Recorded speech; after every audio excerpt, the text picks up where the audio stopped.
read the question. So question में बोला गया है कि light travels in two media A and B with speed 1.8 into 10 to the power 8 meter per second and 2.4 into 10 to the power 8 meter per second respectively.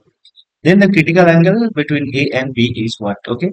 तो यहाँ पर एक interface है and there are two medium, medium A and medium B. ठीक है. Let's say कि एक light आके गिर रहा है फ्रॉम मीडियम वन. ठीक है.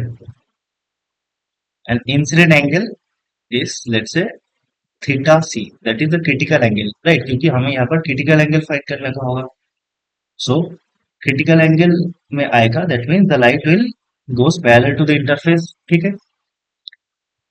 तो हमें यहाँ पर क्या गिवन है that velocity of light at E medium is 1.8 into 10 to the power 8 meter per second and velocity of light at B medium is 2.4 into 10 to the power 8 metre पर second. Okay, यहाँ पर हमें theta C का value find करना होगा. ना इस question में की कॉन्सेप्ट होगा, की कॉन्सेप्ट वो होगा critical angle. Critical angle. Okay. अब क्रिटिकल एंगल कब होता है? जब लाइट डेंसर मीडियम से रेयरर मीडियम पर आता है. ठीक है. सो क्रिटिकल एंगल क्या है? Critical angle is an angle, or you can say critical angle is the angle of incidence, angle of incidence, incidence at which the light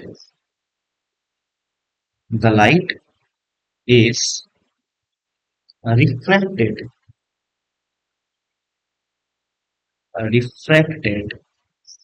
at an angle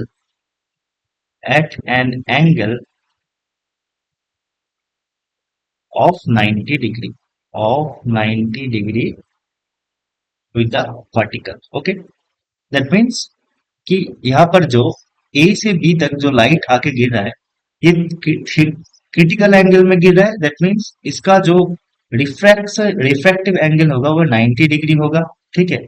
and the refractive index of the A must be greater then the refractive index of the B, क्योंकि ये कब होता है? जब denser medium से एक light rarer medium तक जाता है. ठीक है.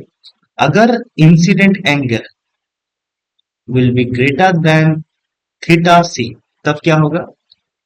तब होगा कि लाइट फिर से रिफ्लेक्ट बैक हो जाएगा. ठीक है. उसको हम क्या बोलते हैं? Total internal reflection. ठीक है.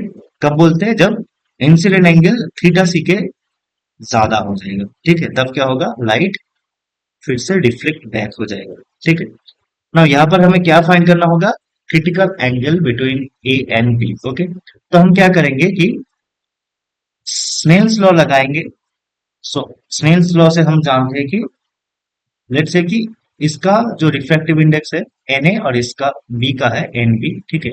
So Na into sine of theta C is equals to Nb into sine of 90 degree, that is 1.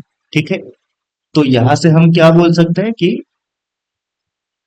Theta C is equals to sine inverse of N B by N A, sine inverse of N B by N A. ठीक है. ये हम बोल सकते हैं. Now N A और N B कैसे find करेंगे? Refractive index N A is equals to what? Is equals to C by V A. C क्या है? Velocity of light at vacuum by velocity of light at the medium. ठीक है. और N B क्या है? N B is C by V B. ठीक है.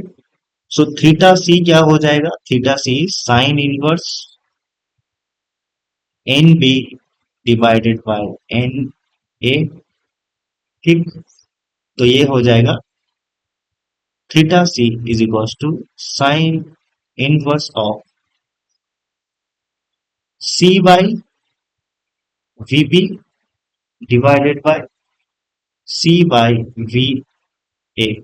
ठीक, ये हो जाएगा sine inverse of V A by V B.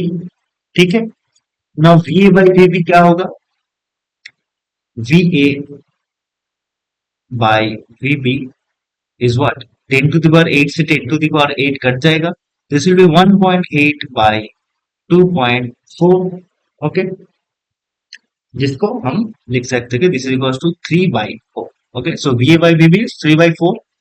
So theta C का वैल्यू क्या आएगा, sine inverse of V A by B B that is 3/4। Okay, so critical angle इस केस में हो जाएगा साइन इनवर्स ऑफ 3/4। ओके, यही हमारा final answer हो जाएगा। So our answer is option number D, that is sine inverse of 3/4. This is our critical angle. Okay. Hope you understand it. Best of luck.